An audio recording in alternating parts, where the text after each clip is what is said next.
एक गांव में एक धनी राम नाम का व्यक्ति रहता था। वह सिर्फ नाम का ही धनी था। उसके आर्थिक जीवन में बहुत सी समस्याएं थीं।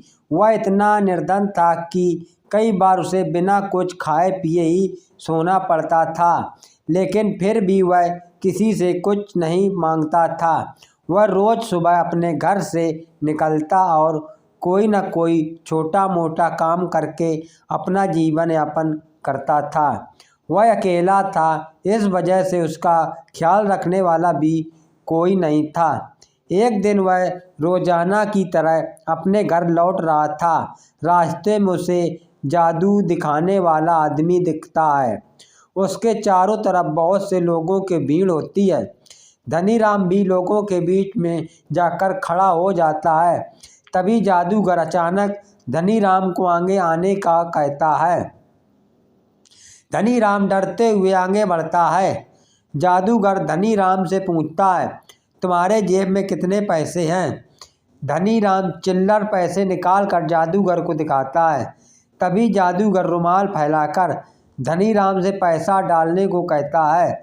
धनी राम ने सारे दिन की मेहनत के बाद इतने ही पैसे इकट्ठे किए थे, इसलिए वह देना नहीं चाहता था, लेकिन फिर भी संकोच के कारण अपने पैसे जादूगर को दे देता है और जादूगर उन पैसों को रुमाल में दबाकर बीच में रख देता है। सभी दर्शक जादू देखने में मशरूम हो जाते हैं, लेकिन धनी राम की नज़र केवल उस रुमाल पर होती है। उसे लगता है अब मेरे पैसे मिलेंगे भी या नहीं। थोड़ा देर के बाद जादू का खेल खत्म हो जाता है और सभी लोग वहां से जाने लगते हैं, लेकिन धनी राम जादूगर से अपने पैसे वापस लेने के लिए इंतजार करता रहता है। तभी जादूगर को जाता देख धनी राम आवाज़ लगाता है, मेरे पैसे। लेकिन जादूगर बिना कुछ जवाब दिए आगे बढ़ता ही जाता है। धनी राम बहुत सहज व्यक्त होता है, इसलिए वह जादूगर के पीछे नहीं भागता। उसे लगता है जादूगर ने उसे बेवकूफ़ बनाया है और वह दुखी मन से अपने घर वापस आ जाता है। धनी राम घर आकर जैसे अपने कुर्ते की जेब में हाथ डालता है तो उसे वही जादू का रुमाल मिलता है जिसमें धनी राम ने पैसे रखे थे, और जैसे ही धनी राम रुमाल खोलता है उसके पैसे दुगने हो चुके होते हैं।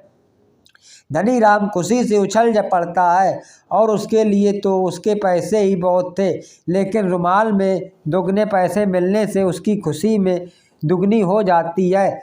धनी राम जल्दी से पैसे निकालकर रुमाल को नीचे फेंक देता है और जल्दी से खाना बनाने में लग जाता है।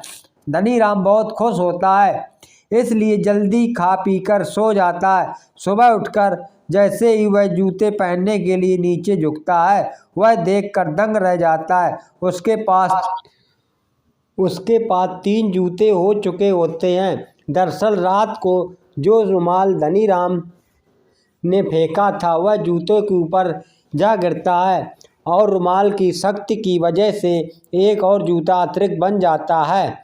धनी राम को यह चमत्कार समझ नहीं आता है, इसलिए वह अपने दूसरे जूते को भी रुमाल से ढक देता है और जैसे ही वह रुमाल हटाता है एक और अतिरिक्त जूता बन जाता है। धनी राम अपने खेत में बाहर बैठकर सोचने लगता है, अब मैं अमीर बन जाऊंगा।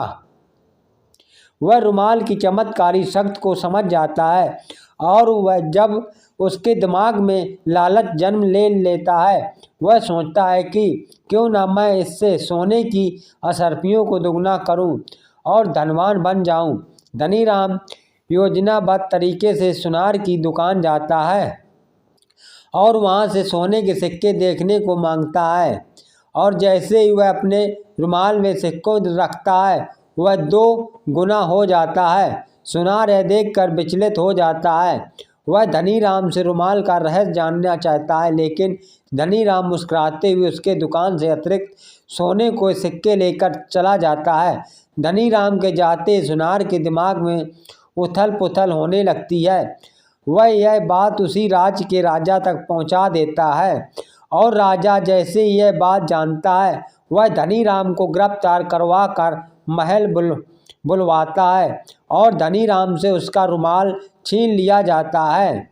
और राजा जैसे ही रुमाल को परीक्षण करने के लिए उसमें स्वर्ण असरफियाँ रखता है और कुछ देर में रुमाल खोलता है, लेकिन रुमाल में केवल उतनी ही असरफियाँ रखी होती हैं जितनी राजा ने रखी थी। राजा धनीराम और सुनार दोनों से पूछता है, तुम लोग तो वह कह रहे थे कि रुमाल में कोई भी वस्तु रखने से वह दुगनी होती है, लेकिन यहाँ तो कुछ भी नहीं हुआ। तुम लोगों ने झूठ बोलकर दरबार का अपमान किया है, इसलिए दोनों को सजा मिलेगी। राजा धनीराम और सुनार दोनों को कारागार में डलवा देता है और उसे रुमाल को नदी में बहा दिया जाता है। धनीराम कारागार में बैठे हुए दुखी होता है और सोचता है, यदि मैं लालच न करता तो आज वह रुमाल मेरे पास होता। धनीराम की लालचारी के साथ यह कहानी समाप्त हो जाती है।